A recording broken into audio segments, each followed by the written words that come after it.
આવી રીતે તો નહીં ચાલે. સવારમાં થોડી ઠંડી વધારે છે, પણ રાજકોટમાં આટલી ઠંડી નથી. ફરીથી ટ્રાય કરીએ. સરે કીધું એમ. Good morning everyone. બધા વેટરન્સ ને સાંભળ્યા પછી મને થોડું એવું લાગ્યું કે મારું પ્રેઝન્ટેશન અથવા તો હું જે વાત કરવા જઈ રહ્યો છું એ કેટલી પ્રાસંગિક રહેશે. I think everyone is comfortable with Gujarati. તો આપણે ગુજરાતમાં છીએ અને આજે તો લગભગ આખું ભારત ગુજરાતમાં છે, તો આપણે ગુજરાતીમાં જ વાત કરીએ તો મજા આવશે. C મેક્સિમાઇઝિંગ impact. માર્કેટિંગ તો આપણે કરતા જ હોઈએ, બરોબર. સરે પણ સરસ સેલ્સ અને માર્કેટિંગનો જે થિન લાઇન ડિફરન્સ છે, ઘણી વખત આપણે માર્કેટિંગ કરતા સેલ્સ કરવા માંગતા હોઈએ. તો we are not basically a salesman. આપણે માર્કેટિંગ પર્સન્સ છીએ. તો એનો મેક્સિમાઇઝિંગ ઇમ્પેક્ટ આપણે કેવી રીતે કરી શકીએ એનું મેં નિયોફાઇટ્સથી લઈ અને વેટરન સુધી તો ન પહોંચી શકાય, પણ થોડું ઘણું કેવી રીતે હોવું જોઈએ એ મેડમે વાત કરી એમ મારો બેકગ્રાઉન્ડ અથવા તો ઓર્ગેનાઇઝિંગ, ઓપરેશન્સ અને ક્વોલિટી છે. પણ એની સાથે માર્કેટિંગ સાથે જે અમે ડિપાર્ટમેન્ટમાં જે બી કંઈ ઇનસાઇટ્સ લેતા હોઈએ, કારણ કે અમે ઘણી બધી હોસ્પિટલ્સ, ગ્રુપ ઓફ હોસ્પિટલ્સના શું કહેવાય ક્વોલિટી ઓડિટર્સ છીએ. As we are serving quality auditors to Sankul group of institutions. તો એની બધી હોસ્પિટલો છે પાન ઇન્ડિયા, એમાં અમે ઓડિટિંગ કરીએ છીએ. એના P&Ls અને બાકી બધી વસ્તુઓના ક્વોલિટી ઓપરેશન્સ બધું જોઈએ છીએ. એ સિવાય રાજકોટમાં બી ઘણી બધી ઇન્સ્ટિટ્યુશન્સ છે. 110+ ક્લાયન્ટ્સ પાન ઇન્ડિયા અમારા ફેલાયેલા છે. શ્રદ્ધા hospital management group of solutions, જેમાં અમે 3 ડાયરેક્ટર્સ છીએ. માયસેલ્ફ ડોક્ટર પ્રભાત વાગમસિંહ, ડોક્ટર ચેતન લાલ સેતા, પ્રીવિયસ IMA પ્રેસિડેન્ટ રાજકોટ, અને ડોક્ટર રિતેશ તન્ના. તો હું થોડી એ વાત કરવા જઈ રહ્યો છું કે આપણે હોસ્પિટલ્સ માર્કેટિંગને કેવી રીતે મેક્સિમાઇઝ કરી શકીએ. તો late start from the scrap itself. As મારું પહેલું સેશન, ફોર્મલ પહેલું સેશન જ છે, તો આપણે બેઝથી શરૂઆત કરીએ. What is healthcare marketing? હેલ્થકેરને માર્કેટિંગની શા માટે જરૂરિયાત પડે? આપણે એવું માનતા હોઈએ કે હેલ્થકેર તો બહુ બેઝ સર્વિસ છે, એજ્યુકેશન જેવી અથવા તો લાઇવલીહુડ જેવી, બરોબર. 3 વસ્તુ જે ઇન્ડિયન સ્ટાન્ડર્ડ્સમાં અથવા તો માનવ ઇતિહાસમાં ઇમ્પોર્ટન્ટ છે, રોટી, કપડાં ઓર મકાન. એની સાથે હેલ્થ અને એજ્યુકેશન જોડી દો એટલે 5 પાંડવ જેવી વસ્તુ થાય. અથવા તો એક મુઠ્ઠી બનાવી શકીએ જેનાથી કોઈ માણસ ઊભો થઈ શકે અથવા તો કોઈ ઇન્ફ્રાસ્ટ્રક્ચર ચાલી શકે. તો હેલ્થકેર તો બેઝિક જ છે, તો એના માર્કેટિંગની શા માટે જરૂરિયાત પડે? See, we need a strategic outreach. Healthcare marketing is a strategic outreach and a communication designed to attract healthcare consumers. See, સરે વાત કરીએ માત્ર ડોક્ટર્સ કે જે પેશન્ટ રેફર કરે છે કે વોક ઇન પેશન્ટ્સ એ જ આપણા ખાલી હેલ્થકેર કન્ઝ્યુમર્સ નથી. એ સિવાય ઘણા બધા એવા છે કે જે આપણા હેલ્થકેર કન્ઝ્યુમર્સ છે. તો એને આપણે કેવી રીતે એટ્રેક્ટ કરી શકીએ અને ગાઈડ ધેમ. જેમ પેલી પેનલે વાત કરી કે માર્કેટિંગથી તમને આશીર્વાદ પણ મળે છે. Because we are guiding them properly. આપણે એને સમજાવીએ છીએ કે તમારા લેવલનું જે રિક્વાયરમેન્ટ છે, તમારે જે હેલ્થકેર જોઈએ છે, તમને એક્ઝેક્ટલી કઈ જગ્યાએ મળી શકે. તો guide them to healthcare journey and keep them engage. અને આપણે એને રિપીટેડ વેમાં એંગેજ રાખી શકીએ આપણા ઇન્સ્ટિટ્યુશન સાથે અથવા તો જેની સાથે આપણે એને જોડવા માંગીએ છીએ એની સાથે. તો આ આખી જર્ની છે એને આપણે હેલ્થકેર માર્કેટિંગ કહીશું. આ યુનિવર્સિટી છે યુએસની, જેણે એક ડેફિનેશન ડિફાઇન કરી છે. જ્યારે એક્ચ્યુઅલી સરે વાત કરી કે કોઈ બુક નથી તો કેવી રીતે ભણી શકાય. હું 2-3 યુનિવર્સિટીમાં એઝ અ વિઝિટિંગ ફેલો જઉં છું MHAમાં. તો ઘણા બધા ક્લાયન્ટ્સ અથવા તો સ્ટુડન્ટ્સ એવી રીતે વાત કરતા હોય કે અમારે શેમાં જવું, મારે ક્વેશ્ચન હોય તો કે ક્વોલિટીમાં જવું, આમાં જવું, બરાબર. પણ મારું એવું માનવું છે કે સાવ સાદી ભાષામાં ગુજરાતી તરીકે વાત કરીએ તો ધંધો લાવીએ તો વેલ્યુ થાય, બરાબર. અને આ લોકો ધંધો લાવી રહ્યા છે. જેમ ઇકોસિસ્ટમની વાત કરી સરે કે ધંધો લાવશો તો બીજા બધાના પે સ્કેલ્સ, બીજી બધી વસ્તુઓ, ઇન્ફ્રાસ્ટ્રક્ચર, આ બધું ડેવલપ થશે. તમે એક સર્વિસ આપો છો એવી રીતે નથી થતું. જેમ સ્વામી વિવેકાનંદને કોટ કર્યા હતા, તો એવી રીતે સ્વામી વિવેકાનંદ બી કહે છે કે તમે સારા છો એટલે તમારી સાથે ખરાબ નહીં થાય એવું માનવું ન જોઈએ. એવી જ રીતે તમારી સારી સર્વિસ છે તો પેશન્ટ તમારી પાસે આવશે, મતલબ તમારા કન્ઝ્યુમર્સ તમારી પાસે આવશે એવું પણ માનવું ન જોઈએ. તમારે એક બ્રાન્ડ બિલ્ડિંગ કરવી પડે. તો એના જ બેઝની આપણે આજે વાત કરવી છે. મારી પાસે ખૂબ નાનો એવો સમય છે. માર્કેટર્સ અને નોર્મલ પર્સનમાં શું ડિફરન્સ હોઈ શકે કે આપણને જ્યારે કોઈ ચા કોફી ઓફર કરે તો આપણને શું દેખાવું જોઈએ અને નોર્મલ લોકોને શું દેખાઈ શકે. પણ એનો મતલબ એવો નથી કે આપણામાં આવું કંઈક હોય, બરાબર. જે બારેક ઓબામા પહેલી જ વખત પ્રેસિડેન્ટ બન્યા અને એને પોતે જ પોતાને એવોર્ડ આપી દીધો ત્યારથી આ મીમ્સ ચાલુ થયું હતું. તો એવું નહીં કે આઈ એમ ધ ગુડ માર્કેટર. સરે કીધું એમ લર્નિંગ જરૂરી છે. લર્નિંગની સાથે માત્ર લર્નિંગ અને મોટિવેશન આનાથી કામ નથી થવાનું. The important aspect of operations અથવા તો કોઈ પણ વસ્તુને એક્ઝિક્યુશન કરવા માટે છે નેવિગેશન. તો હાઉ વી વિલ નેવિગેટ અવરસેલ્ફ? તો એક્ઝિક્યુશન્સ માટે આપણે એક સરસ ઓપરેશનલ ડિપાર્ટમેન્ટ જોઈએ જે આપણા માર્કેટિંગ ટાઈપ્સને સમજી શકે, જે સ્ટ્રેટેજી બેઝ એક્ટિવિટી પ્લાન કરી શકે. આપણે આમાં આગળ વાત કરીએ કે ઘણી વખત રોંગ માર્કેટિંગ થી પણ આપણા ક્લાયન્ટ્સ આપણી પાસેથી જતા રહે છે. એક્ટિવિટી કેલેન્ડર્સ આપણે પ્લાન કરીએ, ફાઇનાન્શિયલ પ્લાનિંગ અને ફંડ એલોકેશન્સ આપણે નક્કી કરીએ, ઓર્ગેનોગ્રામ, મેન પાવર પ્લાનિંગ અને એમના જોબ ડિસ્ક્રિપ્શન્સ ડિફાઇન કરીએ, એના KRA ઊભા કરીએ, રિપોર્ટિંગ રિવ્યુ સિસ્ટમ કરીએ અને ડેઈલી રિપોર્ટિંગ કરીએ. જો આ વસ્તુ આપણે કરીએ છીએ તો આ વસ્તુમાં આપણને આ જવાબો મળે છે કે વોટ ટુ ડુ. માર્કેટિંગમાં આપણે આપણા ક્લાયન્ટ્સ માટે અથવા તો આપણે જે ઓર્ગેનાઇઝેશનમાં છીએ, પછી એ મારી કંપની હોય, સાહેબની કન્સલ્ટિંગ કંપની હોય કે કોઈની હોસ્પિટલ્સ હોય કે કોઈની લેબોરેટરી હોય, તો શું કરવું જોઈએ? વાય, શા માટે કરવું જોઈએ? એ ઇમ્પોર્ટન્ટ વસ્તુ છે. IIM અમદાવાદમાં મેં જ્યારે હોસ્પિટલ એડમિનિસ્ટ્રેશનનો કોર્સ કર્યો ત્યારે આખા કોર્સના છેલ્લા ભાગમાં અમને એવું કહેવામાં આવ્યું કે આ બધું ભૂલી જાઓ, તમે ખાલી એક વસ્તુ યાદ રાખજો કે what is your client. Wrong client select નહીં કરતા. તમે રોંગ ક્લાયન્ટ સિલેક્ટ કરશો તો ખૂબ જ જાજો પ્રોબ્લેમ થશે, કારણ કે તમારી પાસે એની સિસ્ટમ નથી. તો વાય ખૂબ ઇમ્પોર્ટન્ટ છે કે તમે કઈ ઓડિયન્સને ટાર્ગેટ કરવા માંગો છો. એ આધારે તમારી માર્કેટિંગ સ્ટ્રેટેજીસ પ્લાન થવી જોઈએ. નહીતર શું થશે? રોંગ ક્લાયન્ટ તમારી પાસે આવશે. હવે તમે માની લો કે PM જેવા ક્લાયન્ટ્સ લો છો. હું કોર માર્કેટિંગ હોસ્પિટલ્સની થોડી વાત કરીશ કારણ કે એ મારી કોર ઇન્ડસ્ટ્રી છે. હોઈ શકે કે નરેન્દ્રભાઈને એમ થાય કે અમારી ઇન્ડસ્ટ્રીની વાત નથી કરતા, પણ PM જેવા ઇન્ડસ્ટ્રી છો અને તમે TPA અને એવા ક્લાયન્ટ્સ ટાર્ગેટ કરો છો તો ઇશ્યુઝ ક્રિએટ થવાના છે. તમે એને એ પ્રાઇવસી વાળો સેગમેન્ટ, એ કમ્ફર્ટ વાળો સેગમેન્ટ નહીં આપી શકો, કારણ કે અહીંયા લોકો સર્વિસ લેવા આવે છે, ત્યાં સર્વિસ કમ્ફર્ટ સાથે લેવા આવે છે.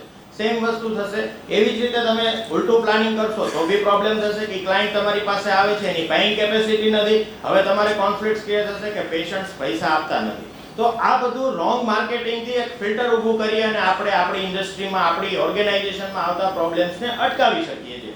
એટલે માર્કેટિંગથી જેટલો ફાયદો છે, ડબલ એજ સોર્ડ છે, એટલું જ નુકસાન થઈ શકે જો આપણે રોંગ માર્કેટિંગ પ્લાન કરીએ. તો બસ મારે એની જ બેઝિક વાત કરવી છે. વેન, ક્યારે કરવું જોઈએ, હાઉ, કેવી રીતે કરવું જોઈએ અને કોણ કરશે. સૌથી ઇમ્પોર્ટન્ટ વસ્તુ છે માર્કેટિંગ કરશે કોણ. માર્કેટિંગ જે કરે છે ડિપાર્ટમેન્ટ, એમાં જે બી હોસ્પિટલમાં 2, 5, 10 લોકો હોય, બરોબર, એ જ ખાલી માર્કેટિંગ નથી કરતા. એને બાકીના લોકોને પણ શીખવાડવું જોઈએ કે કેવી રીતે એ એની આઉટરીચ ડેવલપ કરી શકે. તો એક્ઝેક્ટલી જોવા જઈએ તો ટાઈપ ઓફ માર્કેટિંગ બે રીતે થઈ શકે. એક ડાયરેક્ટ માર્કેટિંગ, જે માર્કેટિંગ ડિપાર્ટમેન્ટ કરે છે ઇટસેલ્ફ, અને બીજું એક છે બ્રાન્ડ બિલ્ડિંગ.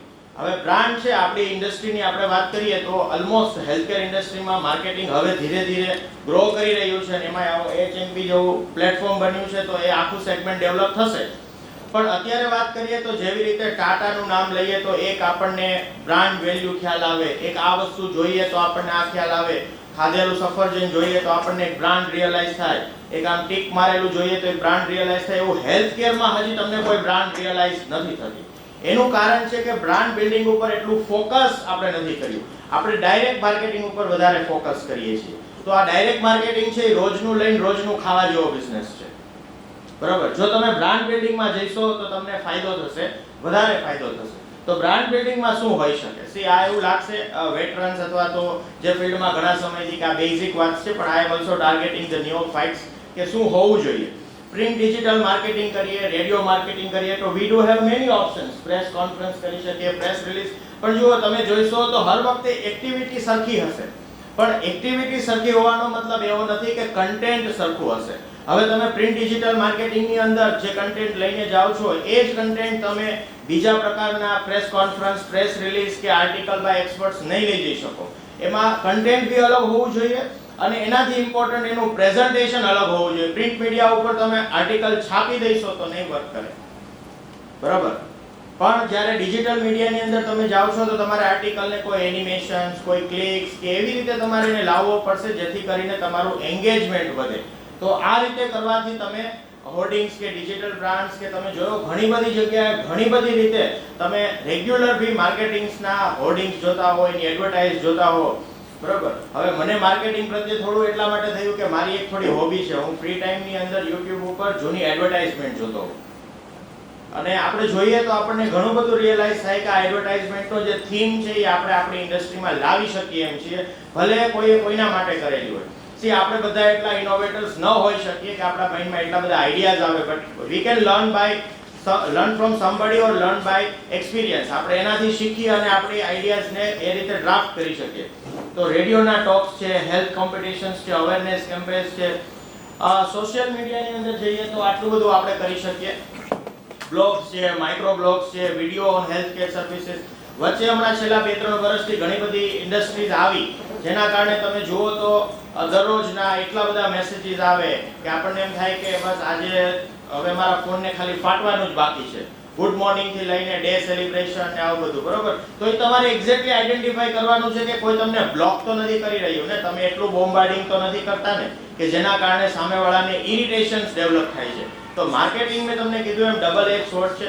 રોંગ પીપલને તમે ડેટા આપો છો, રોંગ રીતે ડેટા આપો છો ને રોંગ ફ્રીક્વન્સીમાં ડેટા આપો છો. તો આ વસ્તુ પણ તમારે એટલી જ આઈડેન્ટિફાઈ કરવી પડે કે post, photo, newsletter, testimonials, article by expert, બધા ક્લાયન્ટ્સ તમારો રિવ્યુ નહીં જ લખે.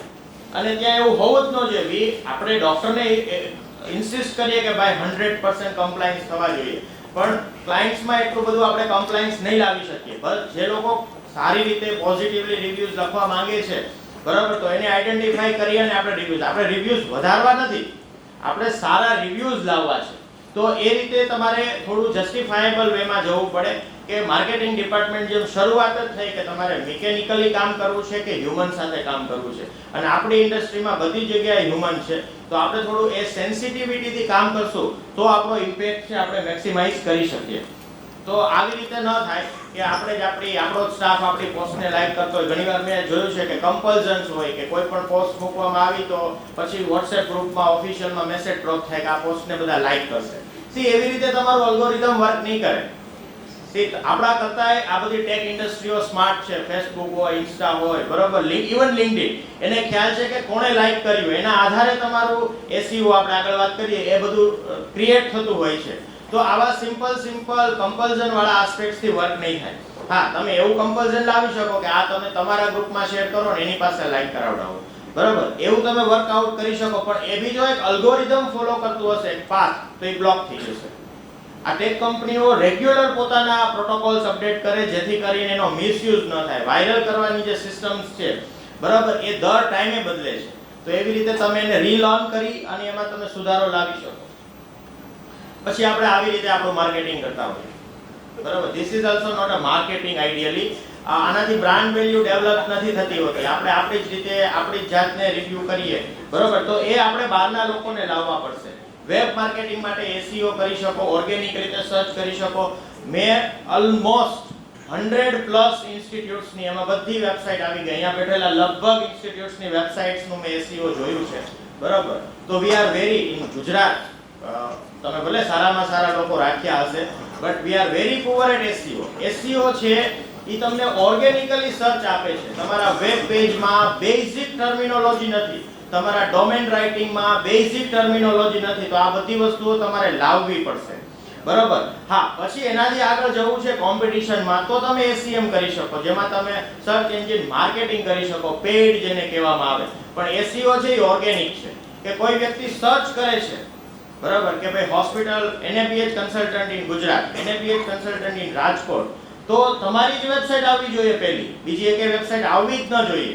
તો એવું તમારું એસઈઓ હોવું જોઈએ. તમારે રીરાઇટ કરવું પડશે કે તમે કેવી રીતે લાવી શકો. અને પછી જો તમને કોઈ ઓવરટેક કરવા માંગે છે, તમે આવું કર્યું, તો they will go to SCM, પછી એ પેઇડ માર્કેટિંગમાં જશે.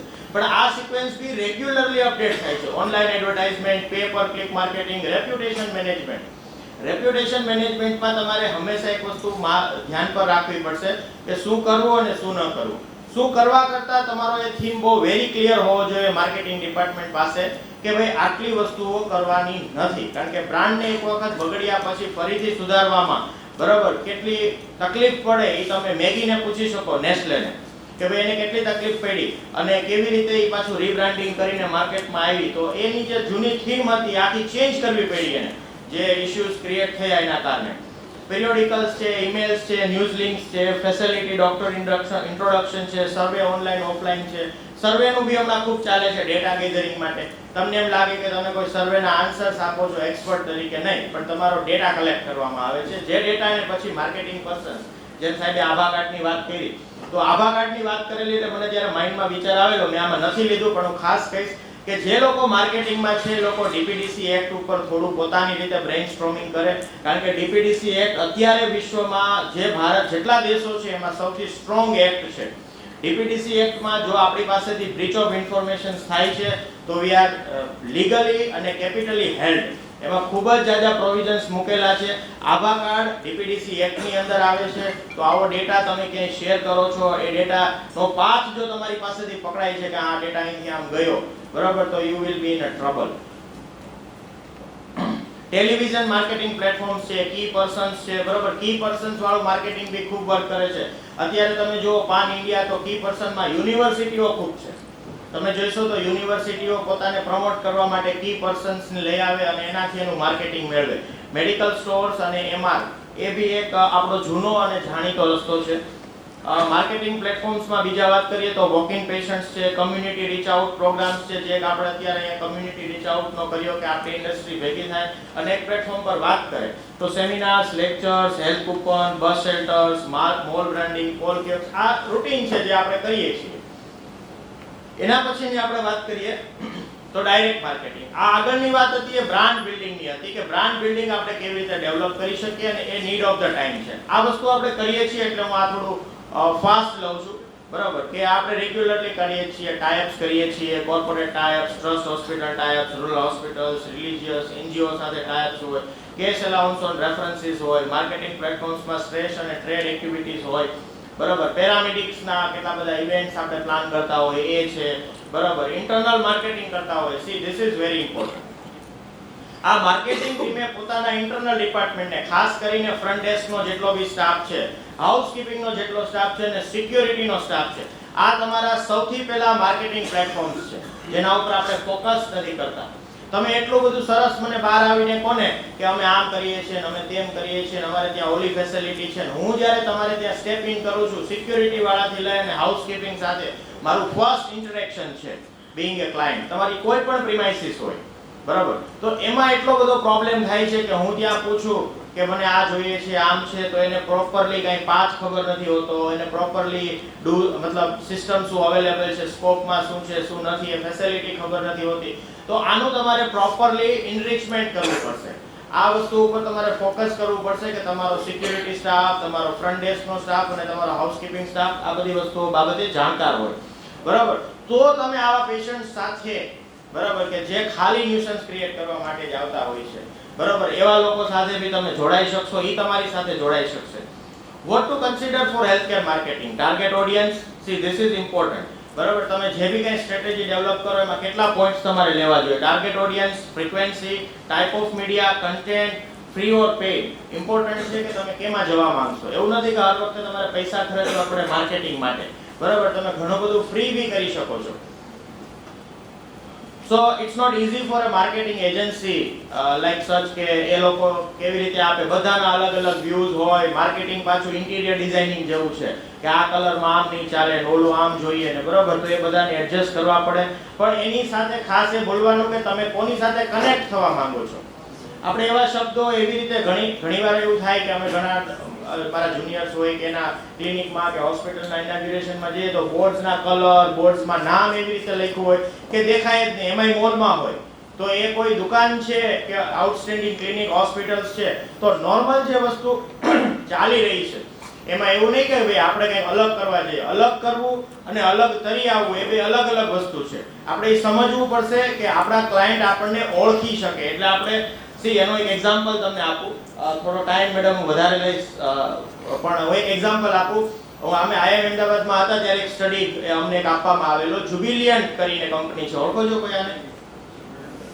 જુબિલિયન્ટ આપણી ફૂડ ઇન્ડસ્ટ્રીની. ડોમિનોઝ પિઝા ને બધા ઓળખતા હશો. એની પાસે પાન ઇન્ડિયા ફ્રેન્ચાઇઝી છે જુબિલિયન્ટ પાસે. જ્યારે એ પહેલી વખત ભારતમાં આવ્યું ત્યારે એને 2 સ્ટોર ઓપન કર્યા હતા. એ બંને સ્ટોર ફ્લોપ ગયા અને ડોમિનોઝ પિઝા ભારતમાં નહીં ચાલે એવું ડોમિનોઝે નક્કી કર્યું. પછી જ્યુબિલિયન્ટ વિલ સ્ટેપ ઇન. એણે રિસર્ચ કર્યું કે ભારતીયો પિઝા શા માટે ખાવાનું પ્રિફર નથી કરતા. If you go to US, એ લોકો તમને પિઝા સાથે કશું જ ન આપે. બરાબર, અહીંયા આપણે ઇન્ડસ્ટ્રીમાં કેચઅપ આપવામાં આવે. હવે તમે ઓબ્ઝર્વ કરજો, તમે જ્યાં બી અલગ અલગ ડોમિનોઝના આઉટલેટ ઉપર કેચઅપ ખાશો, એ કેચઅપ અલગ અલગ કંપનીનો હશે. મતલબ ડોમિનોઝે પોતાની પોલિસી રિવાઇઝ કરી, જ્યુબિલિયન્ટને ઓથોરિટી આપી કે પિઝાની સાથે કેચઅપ વેચી શકશે, અને એ ડોમિનોઝ પોતે નહીં આપે. મતલબ તમારે ટાર્ગેટ ઓડિયન્સને સમજવી પડશે કે અહીંયા ભારતીયો 100 ગ્રામ ગાંઠિયા સાથે 200 ગ્રામ સંભારો ફ્રી ખાઈ જાય છે, તો તમારે એને કેચઅપ આપવો પડશે. બરાબર, તો આ માનસિકતાથી તમે જોયું કે થોડા જ સમયમાં પછી હવે ડોમિનોઝને અફસોસ છે કે જ્યુબિલિયન્ટને પાન ઇન્ડિયા ફ્રેન્ચાઇઝી ખોટી આપી દીધી, કંપનીએ પોતે સ્ટોર ઓપરેટ કરવો જોઈએ. બરાબર, આવી નાની નાની વાતો આપણે વારંવાર સાંભળતા હોય. એક હથોડો મારવાના 1000 રૂપિયા, એ સ્ટોરી તો આપણે લગભગ કેટલાય મોટિવેશનલ સેમિનારમાં સાંભળી હશે. આ એવો જ કેસ છે, રિયલ લાઈફ કેસ, કે ભાઈ આવી રીતે થાય. બરાબર, એટલે તમારે તમારા ક્લાયન્ટને સમજવા પડશે કે એને શું જોઈએ છે અને કેવી રીતે લેવા માંગે છે. પછી એવું ન થાય કે તમે આવું કંઈક માર્કેટિંગ કરો, પબ્લિકને કંઈક અલગ દેખાડો અને હોય. એટલે સરે જે વાત કરી, બી ઓનેસ્ટ. બરાબર, હા, ઓનેસ્ટીની પોતાની લોકોની પોતાની શું કહે બ્રેથ થોડી અલગ અલગ હોઈ શકે. આપણે અહીંયા ગણતા હોય, કોઈ અહીંયા ગણતા હોય. એનો મતલબ એવો નથી કે પછી તમે દરિયા જેવડું બનાવી નાખો. બરાબર, તો તમે જે કમ્યુનિકેટ કરવા માંગો છો, આ મોટિવેશનમાં સારું લાગે, બરાબર, પણ માર્કેટિંગમાં ખૂબ જ ખરાબ લાગે. તો આપણે એ વસ્તુ પર પણ ફોકસ કરવું જોઈએ. હું ફટાફટ આ લઈ લઉં કે આપણે આવી રીતે આપણો પ્લાન લેઆઉટ બનાવવો જોઈએ કે તમે કઈ ફ્રીક્વન્સીમાં, કઈ ટાર્ગેટ ઓડિયન્સ માટે પેઇડ કે ફ્રી શું કરવા માંગો છો. બરાબર, એ બધી જ એક્ટિવિટીઝ તમે ડિઝાઇન કરી શકો. એમાં રેગ્યુલર એસએમએસ હોય, એની અંદર તમારા માર્કેટિંગના બીજા ગ્રુપ ડિનર એક્ટિવિટીઝથી લઈને કેટલું બધું. એટલે જો તમે આવો પ્લાન બનાવશો તો તમે ફેલ નહીં જાઓ. આપણે ઘણીવાર એવું થાય કે જ્યારે માર્કેટિંગ ડિપાર્ટમેન્ટનો રિવ્યુ કરવામાં આવે, કારણ કે એક તો પહેલા એને જે બ્રાન્ડિંગ કરે છે એમાંથી તો તમે કંઈ ટેન્જિબલ ફાઇન્ડ આઉટ નથી કરી શકતા કે બ્રાન્ડિંગમાં આટલા ખર્ચો કર્યો અને એનું આટલું રિટર્ન થયું. જ્યારે તમે આ વોકિંગ્સમાં કરી શકો, પણ પ્લાન કરવાથી તમને ખ્યાલ આવશે. સાથે ફાઇનાન્શિયલ કેલ્ક્યુલેશન્સ બી આપણે કેલેન્ડર બનાવવું જોઈએ કે ડિપાર્ટમેન્ટમાં આપણે કેટલો ખર્ચો કરશું, એટલે એ લોકોને ઝઘડો ન કરવો પડે. આ તો ખાસ સીઈઓ, એડમિનિસ્ટ્રેટર અને જે બોર્ડ ઓફ ડિરેક્ટર્સ હોય એના માટે છે કે ભાઈ એનું એક અલાયદું ફંડ એને પહેલેથી આપવું જોઈએ, એટલે એની એક્ટિવિટી પ્લાન કરી શકે. અને પર્ટિક્યુલર બજેટમાં કેટલી વસ્તુઓ લેવી જોઈએ, જ્યારે માર્કેટિંગ ડિપાર્ટમેન્ટનું તમે બજેટ બનાવતા હો તો આ વસ્તુઓ આપણે એમાં લઈ શકીએ. ઓર્ગેનોગ્રામ આપણો પ્લાનિંગમાં હોવો જોઈએ કે કેવી રીતે આપણે કરીએ. પછી આવું ન થાય કે બધા મેનેજર્સ હોય અને એક્ઝિક્યુટિવ વિચારો એક જ કામ કરતો હોય. ડેઈલી બ્રીફિંગ આપણે ઓર્ગેનાઇઝ કરવા જોઈએ, જેથી કરીને ડે ટુ ડે એક્ટિવિટીઝ અને એને, કારણ કે આજે તમને જે પ્રોબ્લેમ પડ્યો ને માર્કેટિંગમાં તમે ગયા ત્યારે, એ તમે કાલે જો કોઈને કહેશો તો હજી એની ઇન્ટેન્સિટી એવડી હશે, પણ વીકલી બ્રીફિંગમાં જઈશો તો બહુ તકલીફ થશે. એટલે ડેઈલી બ્રીફિંગ માર્કેટિંગમાં ખૂબ જરૂરી છે. ઘણા બધા સારા ઓર્ગેનાઇઝેશન્સ ડેઈલી બ્રીફિંગ રાખે છે પોતાના નર્સિંગ ઇન્ચાર્જ, મેડિકલ ઇન્ચાર્જ બધા સાથે. તો માર્કેટિંગની બી આવી એક ડેઈલી બ્રીફિંગ હોવી જોઈએ, જેથી કરીને તમે ડે ટુ ડે એક્ટિવિટીઝને ટ્રેક કરી શકો. એમાં તમે કેટલી વસ્તુઓ લઈ શકો. બરાબર, બીઈંગ અ ડેઈલી બ્રીફિંગ કે તમારા એક્ઝિક્યુટિવ અથવા તો જે સ્ટાફ છે અને કેટલી વસ્તુઓ તમને કેવી જોઈએ. બરાબર, આ બધી વસ્તુઓનું એ છે. નહીતર પછી આવું થાય કે બિચારો શાંતિથી આજે જોબ કરવા માટે આવતો હોય અને પછી તમે અઠવાડિયે એક વીકલી, મંથલી મીટિંગ રાખો તો એ ટર્ન આઉટ સુધી કે ભાઈ અહીંયા હવે મારે કામ કરવું નથી. બરાબર, ટાર્ગેટ્સ કેવી રીતે લેવા, આ બધી વસ્તુઓ તમે ડેઈલી બ્રીફિંગ્સમાં લઈ શકો. So anything from you if you want to ask something. મેં થોડું જલ્દી વાઇન્ડ અપ કર્યું કારણ કે મારી પાસે ટાઈમ ડ્યુરેશન્સ નાનો હતો અને આઈ ટ્રાય ટુ કે બેઝ આપણે રિફ્લેક્શન્સમાં લઈએ કે કેવી રીતે કરવું જોઈએ. Okay, thank you.